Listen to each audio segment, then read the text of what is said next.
નમસ્કાર દર્શક મિત્રો, પ્રાદેશિક ન્યૂઝમાં આપની સાથે હું પાર્થ વેલાણી. હળવદ શહેરમાં બેફામ રીતે જે રેતીના ડમ્પરો ચાલી રહ્યા છે તે કેટલા પાસ પરમિટવાળા છે અને કેટલા પાસ પરમિટ વગરના ચાલી રહ્યા છે. સો એની ઉપર કોઈ તપાસ કરવામાં આવી છે ખરી? પોલીસ વિભાગ હોય, કલેક્ટર વિભાગ હોય, ખાણ ખનિજ વિભાગ હોય, આરટીઓ વિભાગ હોય, શું આ બધાની મિલીભગત ચાલી રહી છે કેમ? એ સવાલ હળવદ શહેરના લોકોમાં ચર્ચાઈ રહ્યો છે. કારણ કે અત્યારે એટલા બધા બેફામ ડમ્પરો ચાલી રહ્યા છે કે એની વાત ના પૂછાય. તો શું બધા નંબર પ્લેટ હોય છે ખરી એનામાં? એ ખાણ ખનિજ વિભાગને જવાબદારીમાં આવતા હોય તો એની પાસ પરમિટ લીધેલી છે કે કેમ? જેટલા એરિયામાં જે લીઝ આપેલું હોય એટલા એરિયાથી વધારામાં એરિયામાં જે માલ જે ઉપાડતા હોય તો એની ઉપર કેમ કાર્યવાહી નથી કરવામાં આવતી? ને અત્યારે બેફામ રીતે કેટલા જે ડમ્પરો ચલાવી રહ્યા છે કે એની વાત ના પૂછાય. તેના લીધે વાહન ચાલકોને એટલો બધો જોખમ રહેતો હોય છે. કારણ કે આ બધા બેફામ રીતે એના ડમ્પર ચલાવતા હોય છે કે વાહન ચાલકોને અકસ્માતનો મોટો જોખમ રહેતો હોય છે. ને એમાં રાત્રિના સમયે કે તો વાત ના પૂછાય મિત્રો, કે સરા ચોકડી પાસે એટલો બધો જમાવડો ભેગો થાય છે અને ટ્રાફિકની સમસ્યા એટલી બધી વિકટ બનતી જાય છે. અને લોકો શું ઘરેથી ઓફિસ જવાનું હોય કે ધંધા અર્થે કોઈ પણ જગ્યાએ અવર જવર કરવાની હોય તો એ ડમ્પરના લીધે એને બહુ અગવડતા પડી રહી છે. અને એ એવી રીતે બેફામ બની ગયા છે ને કે જે આરટીઓ વિભાગની જે જવાબદારી હોય તો એ જવાબદારી એ કરવામાં એ કેમ રસ નથી દેખાવતા? કે એમને પણ શું એ હપ્તા પહોંચાડે છે કે કેમ આ બધા લોકો? એ પણ એક સવાલ હળવદ શહેરના લોકોમાં ચર્ચાઈ રહ્યો છે.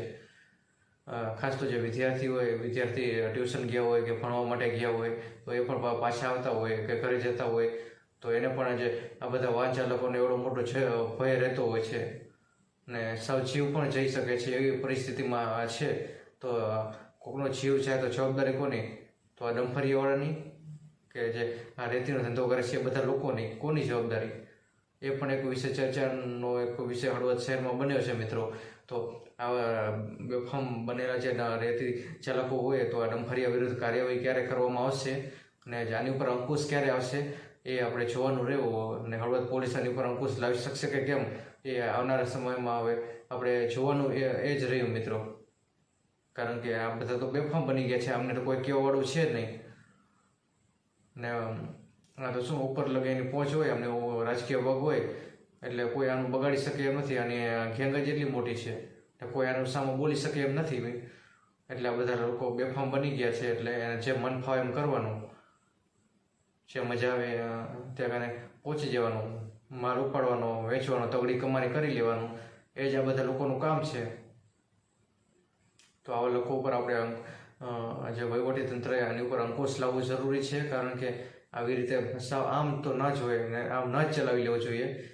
ને હળવદ કોઈના બાપનું તો છે નહીં કે મન ફાવે એમ લોકોને કરવાનું. કારણ ગેરકાયદેસર જેટલી પ્રવૃત્તિઓ હોય હળવદમાં ચાલતી હોય એટલી બીજે ક્યાંય ચાલતી પણ નહીં હોય. એટલું બધું ખોટું અહીંયા કને ચાલી રહ્યું છે. ને એમાં રેતીનું નેટવર્ક એટલે કેવડું મોટું નેટવર્ક છે. વર્ષોથી આવું આ નેટવર્ક રહ્યું છે.